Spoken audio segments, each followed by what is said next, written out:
Hello everybody, welcome to a new series. My name is pangoduck. If you've made it this far without realising the game is Northgard, then I commend you. And we need to talk a little bit about what I want to do. My headphones are very loud, so I will turn those down. Brilliant start. Right.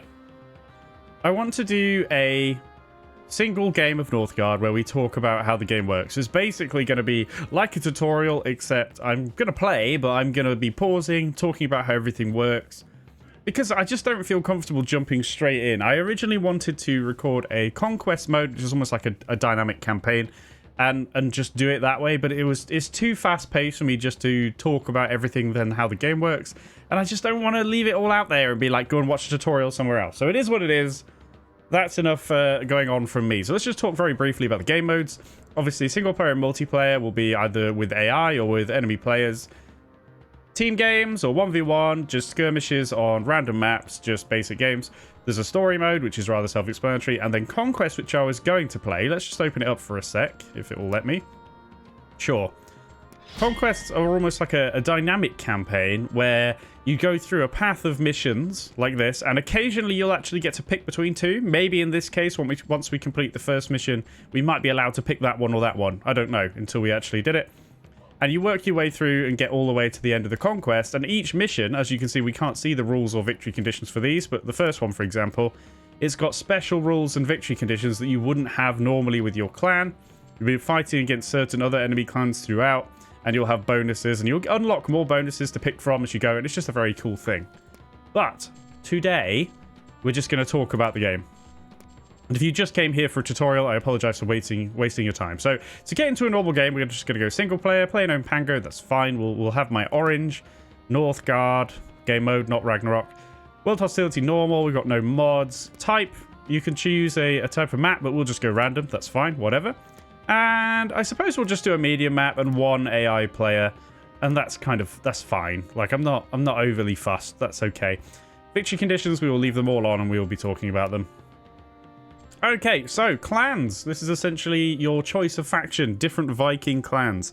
All of them have different bonuses, starting bonuses based on fame, which is a resource, which we'll get into, and a special relic as well. Everybody can forge various relics, but each faction has their own special relic. Some factions are relatively simple, like this one. The bonuses are just kind of starting with extra resources and having a different building. And then like you've got stuff like Nidhogg, the clan of the dragon, where you actually sacrifice your villagers and you have thralls and it's all madness and you can't make normal military units. You have to sacrifice your villagers to get dragon essence, and then you can get dragon kin, and it's all just madness.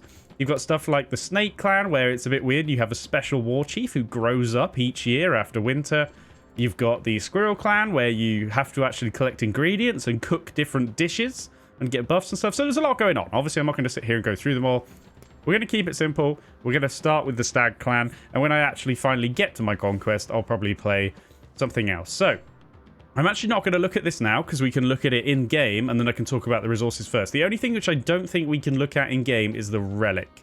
So our special Relic for this faction, your War Chief gains the Annexation ability. Whenever your War Chief decolonizes a zone, you colonize it for free. So I haven't done this, but my understanding is if we take an enemy zone, we will immediately flip it and make it ours once we have that ability for our War Chief. So, with that said, let's start up the game. I've wasted 4 minutes of everyone's time.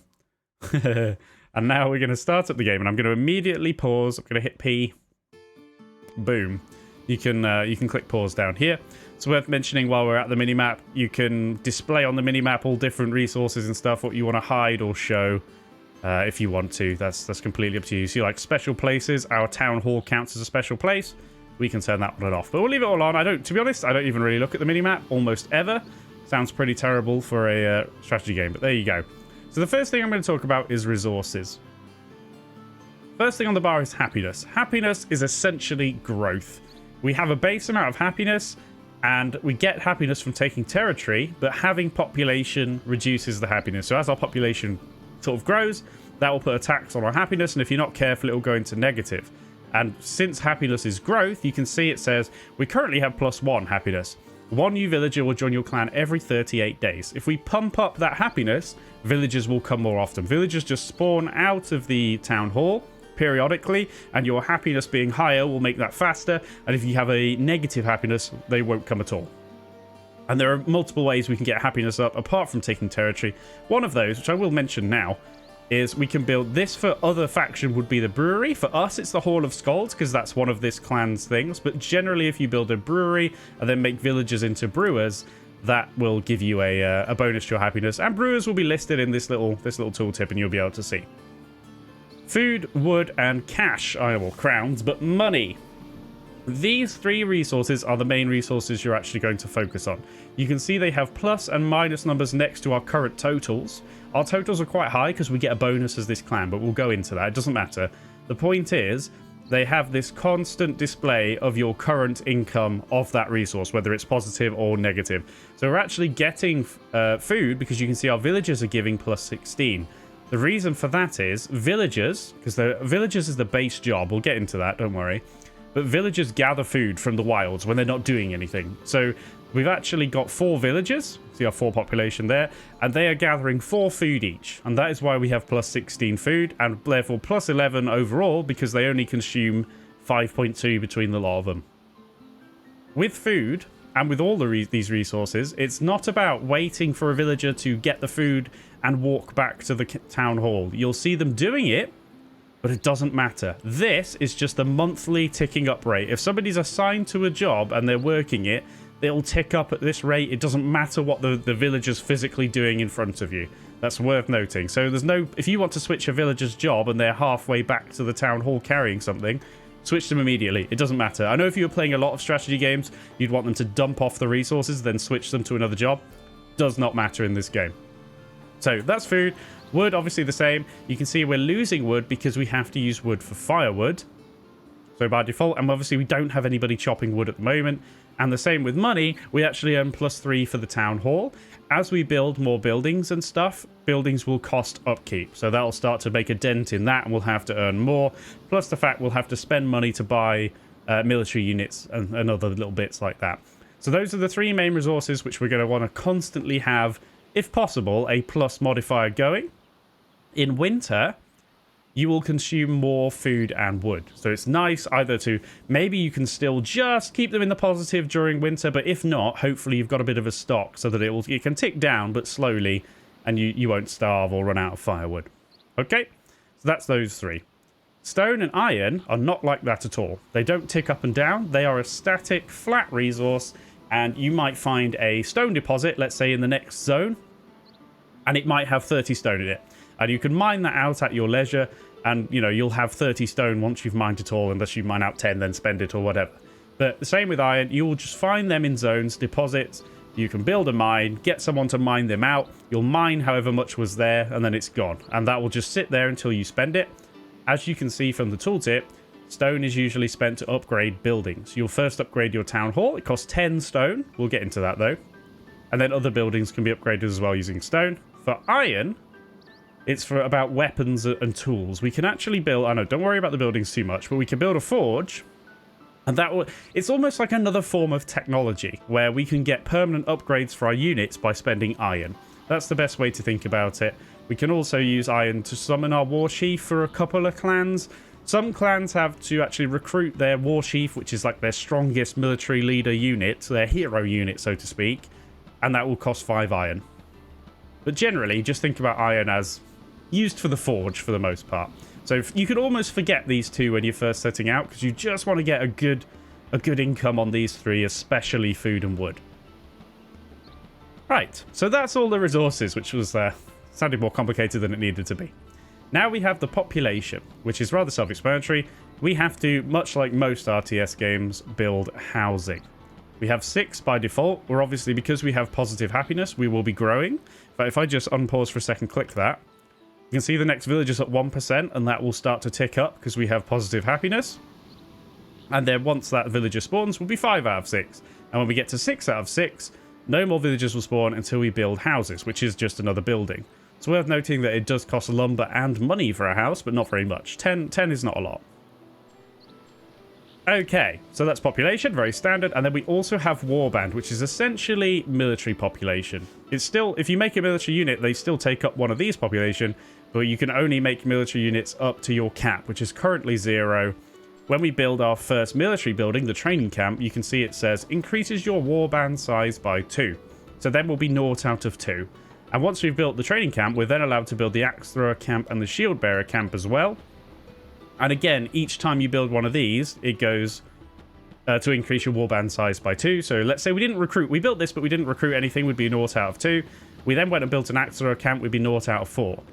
And if we wanted, we could then recruit 4 axe throwers, or we could recruit 4 warriors that come out of the training camp. We can, it doesn't matter, but each time you build a military building, it increases the cap by 2. And you can, of course, build multiple of the same building and get this cap to much higher than 6. All right, that's population. Now we move on to the truest sense of technology. Military experience is earned by killing stuff. Again, most of this is like, when you're just starting the game, just don't even worry. Don't even worry. You just care about these 3 resources. You just get out there and chop some trees. You'll be fine. But when you see this light up that you've got 500 military experience from killing stuff, you can then pick a path. Now, some factions will have a slightly different system. They might have rows instead. They might have special units where you can pick multiple things. But as a standard, we can pick Tactician, Guardian, or Conqueror. And then as we level up by getting more experience, we will unlock these bonuses, which I'm not going to go over now, but it doesn't really matter. You understand. The actual tech tree is lore. This works very simply. There's 3 trees. You have to get one like this one to be able to get one of these 2. And once you've got one of these 2, then you unlock another tech by filling the bar again. You can go to step 2 and then step 3. And then you can still go back and pick. You're not locked out of anything. You can still pick both of these up, both of these up, both of these up. But once you've got one, you can move to the next section. And the same goes for all 3 trees. These blessings at the bottom, you'll see, requires 0 out of 6 knowledge. So the reason is, this is how you get your tech victory. We're going to go over the victory conditions, and I'm calling it tech, but it's a lore victory. But, you know, in most games, it's technology, it's science, whatever. Lore is essentially your science resource. Once you fill up the bar, you'll get 1 tech. This will then go up and require 100 for the next tech, then maybe 120, I'm not sure. But each time you get a technology, it will cost more lore to get it. And once you've got 6 technologies, you can unlock your first blessing of these 3. I can't remember the number, but let's pretend it's 12. Maybe it is. When you get to the next set of having, let's call it 12. I'm not sure if it's 12. Maybe it's 10. Maybe it's 15. I don't know. When you've got so many technologies after that, you can pick another blessing in any order, these 3. And then, of course, when you get even more tech, you pick the 3rd blessing. And then when you get even more tech, you can get the Ancestral Knowledge, which I almost pronounced correctly, Ancestral Knowledge, which will actually be a Wisdom victory, a tech victory if you actually manage to get that. But that's irrelevant. The technologies are quite simple. Look, like this one, your woodcutter will produce 20% more wood. Then you might be like, oh, reduce the amount of food necessary to colonize one zone by 30. Oh, okay, so this is a bit of a kind of, sort of, I don't know, an economy tree here.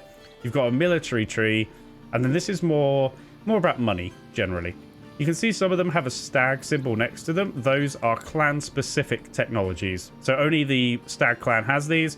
Other clans have other stuff, and they're always marked by the symbol.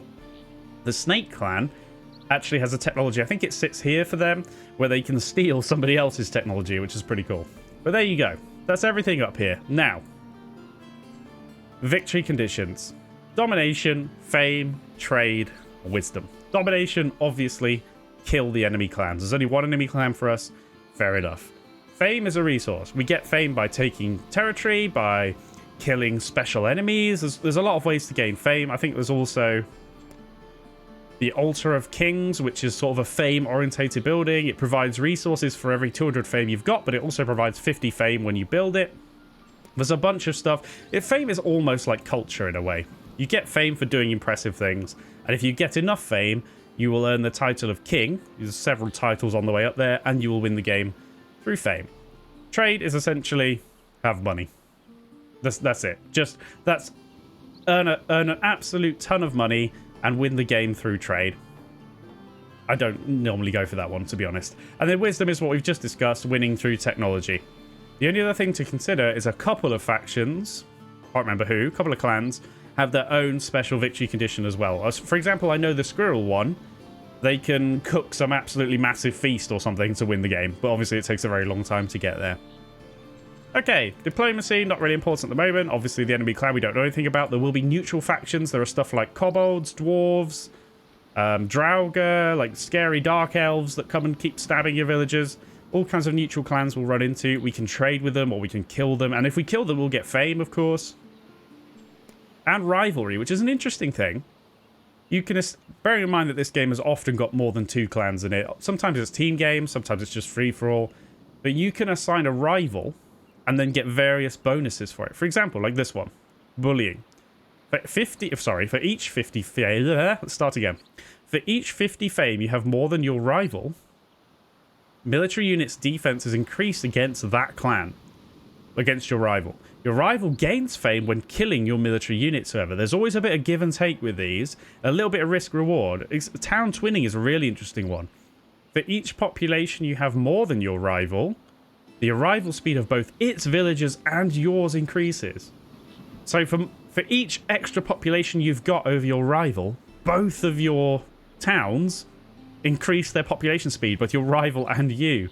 Which, I mean, you could screw your rival because maybe they don't have enough housing, or they're getting too many villagers, or, you know, or it's just a thing where you think you can get even further ahead than they can and make better use of your villages. But there's a bit of give and take with rivalry. It's an interesting mechanic. In my first game, I didn't even bother with it until late, to be honest. And you don't have to do it. That's the thing. A lot of these things, you just don't need to worry. Much like the victory conditions, don't worry about it. Just get out there, collect some food, wood, and money, and build stuff. Don't even worry. Put it on easy mode. Just don't even fuss. It's fine. Right. Are we almost ready to actually unpause the game? Maybe. Not quite. Not quite. So down here we can see how many villagers and how many units we've got assigned to each thing. So at the moment, we just have 4 villagers. Look, woodcutter, farmer, hunter, fisherman, you get the idea. All the different things we can do by building buildings, like Woodcutter's Lodge, and then assigning villagers to them, to turn them into things, and then we can keep track of... Well, A, keep track, and B, if we click this, it will. You can see, look, we can either cycle through our villagers or select all of them. That's really useful when you just need a villager and you need to move it somewhere to build something. So that's fine. We won't talk about the buildings until we build them. The last thing I think I need to talk about, before we unpause, is the zones themselves, the tiles. This is a tile, a zone, a tile, I don't know. Our town hall. There are no resources here. Yes, there's wood, and yes, we can cut it, and yes, we can collect food from the wild, but there's no specific zone resource here, which is why nothing is shown here apart from the building cap. Each zone has a building cap. Typically and this may always be the case, I'm not sure, your town hall default starting zone will have 5 slots, which means you can build 5 buildings there. And that's it. No more. With exception, defense tower, which is just like an arrow tower, that does, as it says in the tooltip, this building doesn't take up a slot, but everything else pretty much takes up a slot. So you've got to kind of plan where you're going to build stuff. Now, because there's no resources here well, if you want to build a woodcutter, you can. But because there's no resources here, really, you can use this place for general buildings. Or perhaps a longship dock, because it's on the coast. You always start on the coast, I might add. Maybe that's what you want to do. We'll talk about this a little bit more after we scout some zones. So I'm going to unpause, and the first thing I'm going to do is build a scout camp. We'll assign 2 villagers to become scouts, and they will scout out the surrounding tiles. So let's put down, finally, a scout camp. If you build a building in a tile where villagers are, not when they're not doing anything else, they will go and build it straight away. We can wait for it to be built. I'm actually going to bring another villager nearby. You'll notice because I moved them off... Look, +7, move him away. Okay, well now you'll be doing it. But if I make these busy, only +3 because they're not gathering anymore. But we're going to right-click the building, and they're both going to become scouts. You'll see now the scout camp says 2 out of 2, because it shows how many you can assign and how many you have assigned, and also the upkeep, which is building upkeep per year. Just don't even look at this. Like, you get it. When you have buildings, you're going to have upkeep. The point is, you just look up here, and at some point go, oh, we're starting to get, like, either almost no income or we're losing money. I need to do something about it. Don't even stress about this. You really only care about what's assigned. And you'll now notice that we've still got this tile selected. 2 out of 5 buildings, because we built the scout camp. And we now have 2 villagers here and 2 scouts. It always shows what's here. Don't worry too much about develop zone. You can spend money to give you an extra building slot in zones, but it's a lot of money, 100. So we're going to unpause again, and now I'm actually going to take the scouts and manually click the tiles nearby. The reason I've done that is you see how they're running? If you don't right click, and they will auto, that's all scouts do, they will auto explore, but they seem to walk if you don't right click. You can forget about it. The only reason I'd say to run now is because at the start you maybe want to see what's around you quickly. Once you've got your surrounding zones explored, don't even worry about it. Just let them crack on. I'm not sure if that's one zone or not, but they can both work together to do it if it is. Let's just get that revealed and then we'll talk further. We don't want to wait too long before getting the lumber camp down, of course, or we'll run out of wood. All right, let's pause. First thing that I haven't talked about and should have done. Why have we got so many resources? We didn't look at the Stag Clan. There's always going to be something. There's a lot to go over. So the starting bonuses for the Stag Clan were plus 75 food, wood, crowns, and plus 40 lore, which is why we're also halfway to a technology already, because this clan starts with 40 lore. Only plus 1 native income, which is due to population. So, you know, as we get more population, we'll get a bit more lore, but there are jobs that can increase this quicker. So yeah, we've started with extra resources, which also gives us a bit of breathing room. Because, listen, as long as you put this woodcutter's lodge down before you get below 50 timber, you'll be alright. But if you run out of wood and you haven't put this down, you're basically knackered, aren't you? So that's the thing. You've got time, but don't take too long. But I like to, and I should add, I'm obviously not min-maxing, not playing like super cool build order strats for multiplayer. No. We're just chilling. We're chilling. So we don't do things in super optimal orders or anything. But it's nice to scout around first before you put this stuff down. So that's that. And then also the Hall of Scowls, or Scowls, I don't know which one it is. We're going with Scowls. The Hall of Scowls replaces the brewery and produces additional fame. So normally the brewery would just produce happiness when you assign a villager to be a brewer. In our case, we also get fame. That's just one of our bonuses. It becomes the Hall of Scowls. Fame bonuses. So we've talked about fame. There's also something with each faction, except the Snake Clan, because the Snake Clan don't use fame, but every other faction, when you get to 200 fame and when you get to 500 fame, you get bonuses. So for us, once we get to 200 fame, each year a boat will bring plus 50 food and wood and crowns and plus 25 lore and 5 stone. A ship will come every year and just give us that once we have 200 fame. And once we reach 500 fame, we get dedication. Upgraded buildings gain an additional 10% production bonus, increases all production by plus 1% every 100 fame after that. Very nice. So that's the stag. We meant to talk about that. We didn't, because I have no brain. Now, I can immediately tell you where I'm going to put my woodcutter's lodge, because I can see it. But we're going to go there immediately. I happen to know by the look that this is a forest tile, but if you click on a tile like I just did, you will see something like, for example, if I click here, look, the main feature, which may not be the only resource, which actually I can show you. The main feature in this one is a forest, okay? So the point, you can put a lumber camp, what is it called? Woodcutter's Lodge, yeah. You can put a woodcutter's lodge anywhere where there's trees. If you're struggling, or you want to get it down early, you can just put it in your home place. You can always burn it down later, but you will have wasted some wood. You can put it anywhere where there's trees, so you may not get a forest next to you when you spawn. But for our case, we have got a forest tile, and it has improved wood production in this zone by 10%. So obviously it makes perfect sense to put our woodcutter's lodge there. We also, you can just see through the pause. Well, go on then, I'll unpause for a sec. You looking? Oh, look at that, stone. In fact, I clicked it for you. Stone deposit. We can build a mine here and extract stone. Now, we don't have to look physically. Now that we have the thing selected, we can actually look down here. The thing about the forest is that wood doesn't show up here as a special resource. Just like it didn't in our home thing. So we know that it's a forest because we looked at the tile and it said forest. So we know we get that extra plus 10%. But as long as there's trees, you can put down the woodcutter. But it does list pretty much everything else. And in this case, we have stone. Now, don't get confused. It says 0 out of 2. There is only the 1 stone deposit. But the point is, when we put a mine down, we can apply, much like the scout camp, we can put 2 workers on it. It will always show you the worker capacity. Well, how many workers can you put on this resource in here? Does that make sense? You still with me? You'll also notice we can colonize this zone for 20 food. That's how you colonize. That's how we take it. And once we colonize it, we can build stuff. each time you colonize, it costs more food. So this will be 20. Let's say we wanted to colonize this next. That would be 40. And then we decide to colonize this instead of going out that way. And that would be 80. I don't know whether it always doubles, but the point is that's how it goes. So the first thing I'm going to do then... Oh, also, no. More excuse to waste everybody's time. 30 stone.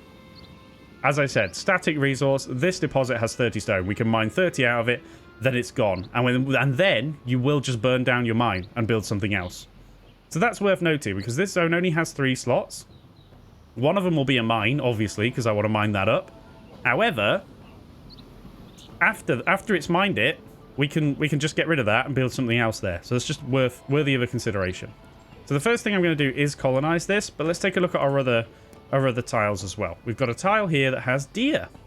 This zone is full of deer, making it a great place to hunt. We do indeed have a hunter's lodge. 2 out of 2 meats, so it's only 1 hunter's lodge, but we can put 2 workers on and they'll gather meat, which is just food. It doesn't matter that it's meat or apples or whatever. It's just food. So that's a food resource zone. Nothing else there. 3 building slots on it, which is fine. Our scout is currently in the zone, not that that matters, but there's also 2 wolves, which means you can't colonize a zone that's defended. So that's a bit of a bugger. If we wanted to colonize that, we can't because there's 2 wolves there. We have to clear the wolves out. Most clans, villagers cannot just... Well, scouts can, but villagers... And scouts can't attack, I might add. But villagers cannot move into a zone that is not being colonized. You can't do it. You can't go there. So how do we clear the wolves? 2 villagers could kill a wolf, and sometimes wolves will roam into your land on purpose, and you'll need to kill them. Note that if a wolf is stood on the edge of the zone here, and I have a villager here, they won't attack. It doesn't matter, as long as they're not in the same tile, but sometimes there'll be a specific quote-unquote event where a wolf will invade. But anyway, how do we clear the wolves? That's why we need to get either a military unit, maybe a couple of warriors from the training camp, or we need our war chief early so we can clear tiles. Because otherwise we can't take this tile. We have no way to take it. Can't kill the wolves. We can't colonize it because it's defended. What do? Obviously, you'll always have at least 1 or 2 tiles around you that are not defended. But it is RNG to an extent what you're going to have near you. Okay. Right. Unpause. This tile. Let's have a little look at it. I can't move the camera because I'm an idiot. Not a lot. I also clicked off it. There's not a lot happening in this tile. We haven't got very exciting tiles here, but it's fine. 3 building slots and 2 iron. There's a 1 iron deposit there, which I just clicked. There's 15 iron in it. And we can put 2 workers in it. You understand by now. There's nothing else here. So we're going to want to use this zone to put, like, houses. Maybe the military building. Maybe a dock. Stuff that doesn't need to be worked on resources. We also have here, though, 2 sheep. Let's click 1. Because what's sheep? They're blue because they're friendly. And we can colonize this immediately because they're not defending it. Once you have a sheep, having at least 1 sheep in a zone reduces the need for firewood by 20% during winter for this zone. So, we'll use less firewood in winter if we have a sheep in a zone that we're using firewood in. We have 2 sheep here. Once we colonize it, we'll get control of them, and we can move them at will. We can take them both out of here if we want, put 1 in this zone so we get the bonus there. We can put 1 in this zone to keep the bonus here, or we can put 1 here and 1 in that zone. You can move them around for free and they'll just give you the bonus. There's also a couple of factions that do build buildings to do things with sheep. I don't think we do, though. Pretty sure we don't. So it's just a case of that's a nice little bonus thing which actually reduces your upkeep of your wood. So, with all that said, let's throw down a woodcutter's lot. No, I need to colonize it, you dummy. That will now colonize.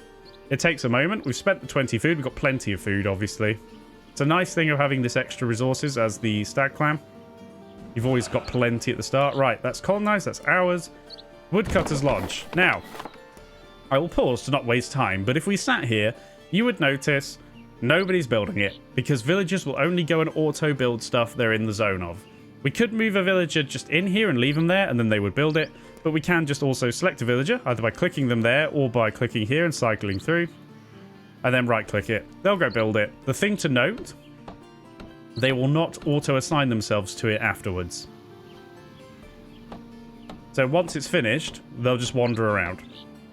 Villagers can collect food in other other zones, but only if they've got somewhere to put it, like a food building or a food silo is my understanding.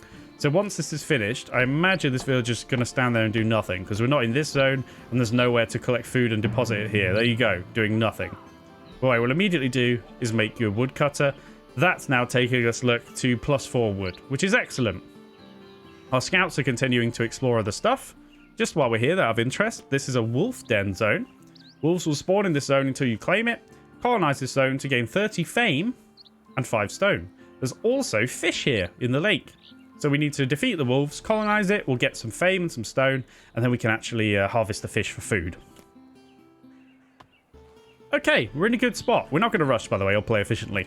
So, as you may have noticed. So, we're now actually earning the 3 base resources. Excellent. We can probably go and colonize this as well, immediately. And why not? And I think what we'll probably do is build... Actually, look, while I've been yammering, we've filled up our population. We're not gaining any more. So we have a decision to make. We need to build a house. Now, as it happens, we know that we're not doing anything in this zone. Because apart from one mine to mine out the iron, there's nothing else here. We now have the sheep. So let's move the sheep into our other 2 zones, perhaps. Why not? To get that bonus in winter. But we know that we're only going to build a mine here, and then we've got 2 other building slots for nothing. So it seems like a good place to throw a house down. We don't want to build a house somewhere where we might need other stuff. Especially in food zones, which I'll explain. Oh, another wolf den. That's kind of weird. Over here, we've got a ruin zone. There's actually some Draugr defending it, which is rather disappointing. That'll be annoying.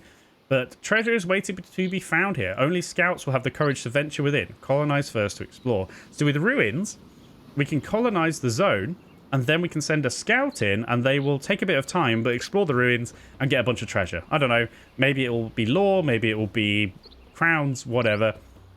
That's fine. That's the main feature of the zone. Again, we can still cut trees down if we want. We also have a worker that can be on lore and some stone. Now, this is the source of the lore, a rune stone, which is also in the zone, so we don't have to build any buildings for that, but we can assign a worker there, they'll become a lore master, and they'll produce lore. That's all that is. Okay. Right, the house is finished. Excellent. We got villager, which is what that sound was. Let's start actually cracking on, shall we? Let's get a mine. I really want that stone. And the reason for that is... Let's get a villager over there. We could still assign another woodcutter. That's our scout moving through, by the way. See how it's walking? Because we haven't assigned him. If I assign him, they run. I'm not too fussed about getting another woodcutter at the moment because we've got a lot of wood and it's increasing at a decent rate. Food is dropping, and the reason for that is this villager's not gathering. I sent them to build. This one is gathering because a house counts as a drop-off point. So that's nice. But let's get the stone going. And then we need to think about... Well, here's the thing. We need something to clear out the wolves. But I want to make sure I get you to just start mining this stone. Which you have to assign them to that. And then you will start mining. Great. The reason we need stone is the first thing you want to do, let's pause. The first thing we want to do is get the town hall upgraded.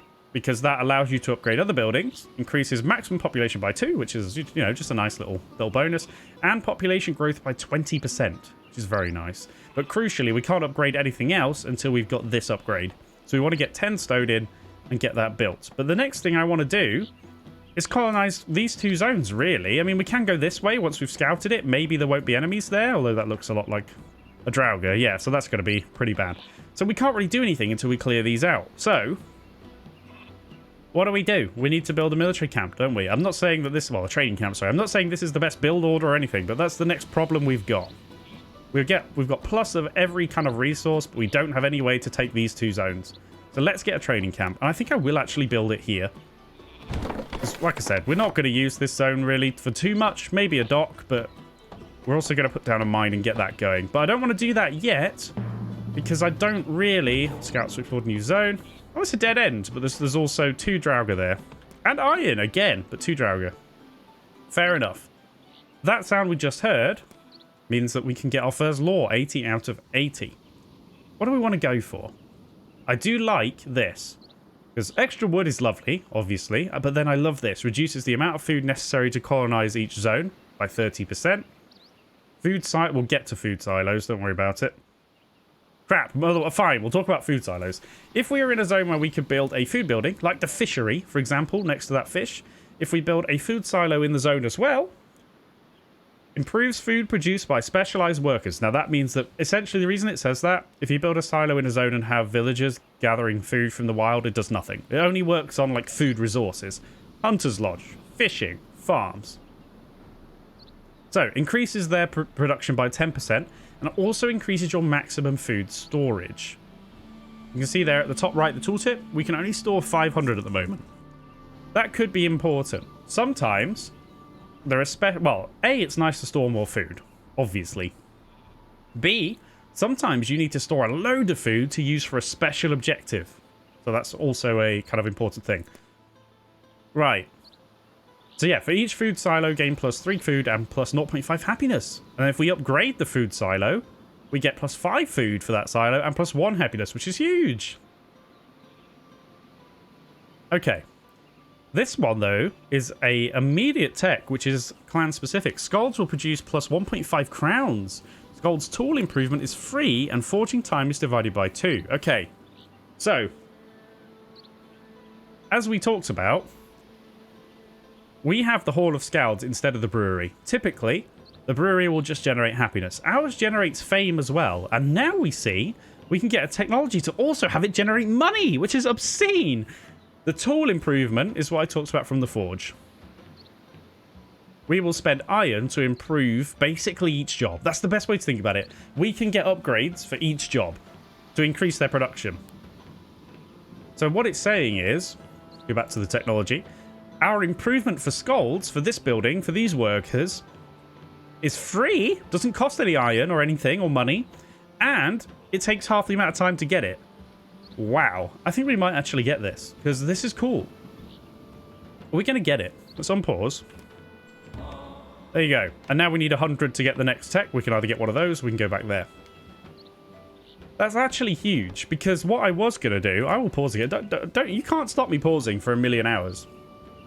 What I was going to do is build either the trading post, assign your villagers to become merchants who will earn crowns. I mean, once we need a bit more money. Or the longship dock. Sailors loot crowns, and then we can... Well, the thing about sailors, they loot crowns, and then you can choose whether they also get lore or they also get fame. So it's either crowns and lore or crowns and fame while raiding. You can also add a lighthouse to exploit great trade routes. Don't worry about that at the moment. The point is, sailors will get money and lore or fame.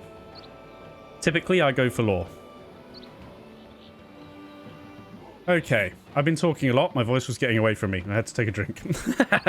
Right, so that's money. But yeah, now we realize we can get money from here as well, which is insane because of our technology. So I'm going to want to get one of those soon. However, the first thing we need is a war chief, so we can clear out these tiles. So let's wait for the training camp. Like I say, I don't want somebody to come and mine this iron yet, just because it would be taking another villager off food to do that. Oh, we're under attack. Where are we? So your territory is under attack. What that's going to be, I can't see it at the moment. Paused. Oh, there it is. Actually, a wolf has invaded. Now, there's still going to be the same amount of wolves defending this zone. Essentially, just one has spawned and come into our territory. So we're going to have to fight the wolf off just with villagers at the moment. I think we've only got one in this territory, and that's not going to be enough. So what I'm going to do is immediately drag you over to help. They will automatically go and fight. I'm going to micromanage this a bit. Because the wolf will kill one villager, even with 2 of you attacking it. But if you micro it away, so that that one attacks the other villager a bit. Right, go out again. You can do this. You go back to what you were doing. You do need 2 villagers to kill 1 wolf, and if you micromanage, none of them will die. Now, they won't heal on their own, but we'll get to that. The training camp is done. What do we need? Now we need the iron. Because we can hire a war chief already. Something critical here. The stag started with plus 75 crowns. For other clans, if there's somebody that does just hire their war chief from the training camp, they won't have as much money. Remember that. As it happens, we've already got loads, and we've got plenty to get the war chief, so we can. But for other clans, it's a bit more of a struggle, especially bearing in mind that you have to spend 10 to build a house if they decide to build, to get people to be warriors instead. Oh, we can't see it pause, but look, warrior 30. it costs 30 to turn a villager into a warrior. And we now have 2 warband space, so we could make 2 warriors if we wanted to. We want the war chief. And now that he's finished building that, I'm going to make him build the mine. I didn't want one villager building this and one villager building the mine because we would lose a lot of food. As it happens, we were losing -1, but a villager just spawned and is gathering. What? Your scout was hurt. Oh my god, we're so busy. Because a new villager spawned and is gathering, we're actually back in the positive anyway, even with this guy no longer collecting food. Obviously, sometimes by now you'll already have a specialized food source set up, but as it happens, our specialized food sources, the deer and the fish, are protected by wolves and we haven't got it yet. But that's fine. We're now going to try and get 5 iron together to get the war chief. Now, alternatively, if we want to, we could just create a couple of warriors and go and clear them out instead. Maybe that'll be a good shout. Maybe we do that anyway, just to show it off. But that's your options in this situation. You either wait and get the 5 iron mined and buy the war chief, or you assign some warriors. I might just warrior it, you know? Maybe I should have got him to do it. But let's get two villagers that are full HP. You'll now notice we'll lose some food. They're going to cost... we're going to spend a bit of money here. There you go. 2 warriors. Let's control 1 to make them our group. We've got 2 warriors now, so we're losing quite a bit of food, but I'm not going to keep them as warriors for long. This zone has got 2 wolves. We should be able to take it. We'll get to the scout in a minute. Yeah, look, we're wrecking. I'm going to micro you so you take a little bit less damage. Sweet. And do you know what I'm going to do now? I'm going to right-click there and turn them back into villagers. Why the hell not? And we're going to colonize this immediately for 80 food, which is a lot, actually all of our food. So if you guys could keep gathering, that would be sick. It is September already. October, actually. Winter's coming. First of all, become a miner. Second of all, actually, no, don't. Gather, because while I'm building this hunter's lodge... oh my god, there's stuff happening. While I'm building this hunter's lodge, another villager won't be gathering while we're building it. But let's get that built. We can hunt some deer, and that will help our food income. Right. Let's go to our scout. You can see he's got half health. Sometimes, when they're exploring a zone as they do now, which is just standing at the edge and and letting a bar go up, they will take damage. Usually when there's enemies in the zone, they will take damage. Now, if it happens again, the scout will die, which is fine. I mean, whatever. We'll lose a population. We'll wait for another villager to come through. We'll assign them to be a scout if we want. But we have to keep that in mind, that they can take damage from exploring dangerous zones, and they can die. We can bring them back. When we build... actually, we can look now, can't we? When we build a healer's hut, a villager will become a healer. When they're not healing anyone, they'll gather food, by the way, like a normal villager, which is very handy. But when someone's injured, they will heal them slowly over time, almost like channeling. They won't be gathering food, they'll be channeling a heal. Now, there's no range on it. They can just be stood on one side of the map and heal someone on the other side of the map. However, they only heal people in your territory. So that's the problem with scouts. They're never in your territory. So they don't get healed. When we build a healer's hut... all this lot, these idiots that took damage fighting the wolf, they'll be healed up, even while they're working, by the villager, because they're in our territory. The scout won't, unless we bring that scout back. What we can do, if we're worried, is bring the scout back, make them a villager, send somebody at full HP to go be a scout. You know, it doesn't matter, but that's our option. As it is now, I'm just going to leave it. The next thing, while we're building that, we just discovered this, which is hilarious that we've discovered it already. I'm guessing we pronounce it Yggdrasil. The World Tree. Colonize the zone to become protector of Northgard and achieve victory. Literally, it's a victory condition to take this zone. Now, here's the thing. A, it's defended by 4 Fallen Valkyrie. B, I imagine it's going to cost a lot of food to colonize, like maybe about 1,600 or something. I actually can't remember, but it's a lot, which means A, you need to collect a lot of food, and B, you need silos to be able to store enough food to then colonize it. So it's tough. You got to kill the Valkyrie, and you need enough food to colonize it, but that'll win you the game. Now, this tree doesn't always spawn, for the record. It can be a bunch of different victory condition zones, or it could be none. There's all kinds of madness going on. Also, there's a bear there, look. 2 bears, 3 bears, 3 brown bears. That's going to be a real pain. They are a lot stronger than wolves. Anyway. Let's get the Hunter's Lodge built. How are we doing for houses? We're nearly out. We could do with another one soon. I'm not going to take you... I want you to mine the iron, but I'm going to let you keep gathering until that's built. Actually, it's built now. Become a miner. You become a hunter. Please. Wait, I did click it. Okay, +4. We're also going to take another villager. Make you a hunter as well. Well, we don't have that much wood. Winter is coming. We're in November. What I also really would like to do is get a food silo to boost this income of food. How are we doing for stone? We've got 7. I need to get 10 stone and 100 wood so that we can get that upgraded. We're probably going to have to build another house. Here's the decision. Do we build a house or wait for this food silo? I think we build a house to keep population going. I'm going to put it in this zone. Scout died. Well, there you go. That's unlucky, isn't it? 2 zones in a row we took damage from all these Draugr. And he got kicked in the ass. Fertile land is where you can build a farm, by the way. This little patch here. You look, 2 wheat farmers. There's also a stone deposit. Over here, we've actually just got a rune stone for a lore master. And winter has arrived while I was chatting. And suddenly we're losing -2 food. However, once this house is finished, you'll go to gathering. And that should even it out, correct? There you go, +1. That's fine. As long as you're gaining food or only losing a little and you've got a big stockpile during winter. Absolutely fine. If we were struggling, we could make you a villager again. If we already had this upgrade, we could then upgrade the Hunter's Lodge. And an upgrade for the Hunter's Lodge, as we can read, allows you to assign 1 more hunter. So we go up to 3, which in itself is great. And also, this zone gains a 20% meat production bonus. Typically, that's how the food buildings work. If you upgrade them, you can put an extra worker on, and they do a bit more production. Why are we now losing wood? Is it because we've got an extra villager spawn, and that uses more firewood? Spoiler, yes. But if we assign you to be a woodcutter, we're going to lose food. So I think what we probably need to do...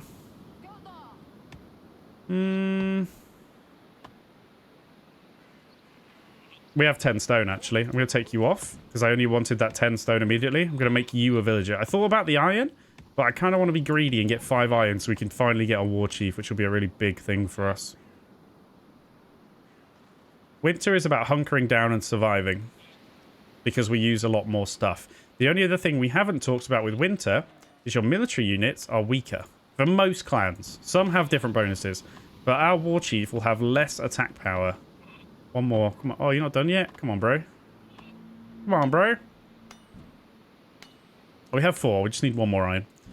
You will do... I can't remember what the number is, but you will do less damage in winter. Typically. Unless your clan has a specific bonus. So you don't really want to be attacking anything in winter. You just want to be hunkering down. You've established contact with the dwarves. How should you deal with them? Well... 5 dwarves in this zone. There's iron there as well. So. Oh, we actually lose fame by eradicating the dwarves. Some factions, we gain fame for getting rid of them. That's interesting. You'll see now that on neutrals, in diplomacy, we have dwarves. Depending on your relation, different stuff will happen. If your relation's at 100, they'll give you stuff. Mining allies. 2 of their most expert craftsmen to help you mine and forge. Neutral, between 30 and 100, they might give you gifts. Stone and iron. That's pretty good. While they've got stock, you can see what their stock is. However, what usually happens is I end up pissing them off. I mean, they're actually hostile by default, because that's 0 to 30, and we start at 0. Peace, but no trespassing. So they won't attack. But if you colonize near them, they get upset. And when they get upset... they start attacking you regularly, which is kind of annoying. So what can we do to actually raise that relation? We can trade with them, for a start. There's other things also, but if we build a trading post, we can actually trade with them, and we'll get money. We can sell them wood and get crowns and increase our relation. So that's something to keep in mind. Wow, there's a lot of iron in this zone.